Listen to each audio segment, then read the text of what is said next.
અગાઉ કલોલ એક નાનું ગામ અને વેપારી મથક હતું. ઈસ 1886માં કલોલમાં રેલવેની શરૂઆત થઈ અને કલોલ આજુબાજુના ગામોનું મુખ્ય વેપારી મથક બન્યું. તે સમયે મુખ્ય બજાર પાંછાટડી અને ચોરામાં આજના જ્યોતિશ્વર મહાદેવ હતું.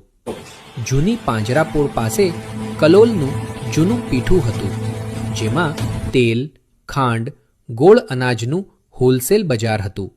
તે સમયે ગામના વણિકો વેપાર અને ધીરધાર કરતા. પ્રાણલાલ જેસિંગલાલની પેઢી અને વાડીલાલ જગજીવનની પેઢી અગ્રણી શરાફી પેઢીઓ હતી. કલોલમાં સૌપ્રથમ બરોડા બેંક બજારમાં 1930 પછી બની. સયાજીરાવ ગાયકવાડે કલોલમાં ઉદ્યોગોને પાયાની સવલતો આપતા કલોલમાં ઔદ્યોગીકરણની શરૂઆત થવા લાગી. પ્રથમ નવજીવન મિલ, પછી ભારત વિજય મિલ, કેલિકો મિલ અને આઝાદી પછી મહેન્દ્ર મિલ બની. તે સમયે મિલો ઉપરાંત કલોલમાં વેપારી જીન, વોરાનું જીન, સ્વદેશી જીન, મનસુખ માણેકનું જીન, મંગળ ગિરધર પ્રેસ એમ 5 જીનિંગ મિલો આવેલી હતી. કલોલ આ વિસ્તારનું રૂનું મોટું મથક હતું.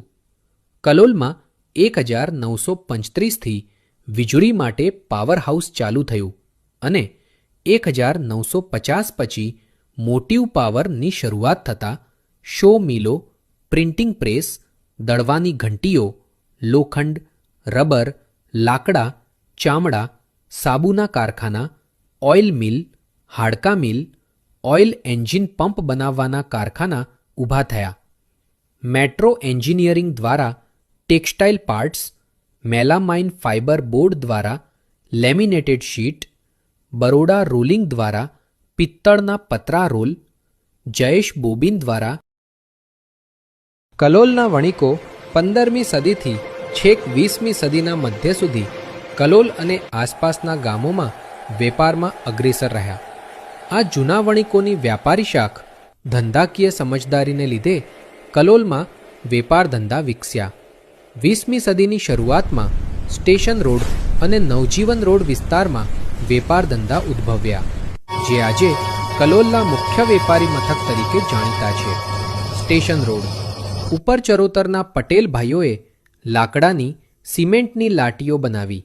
ત્યારબાદ બળિયા ફાટક વિસ્તારમાં કચ્છી ભાઈઓએ લાટીઓ બનાવી ટાવર પાસે આવેલા જૂના ડૉક્ટર નાયકના દવાખાનાની જગ્યાએ અગાઉ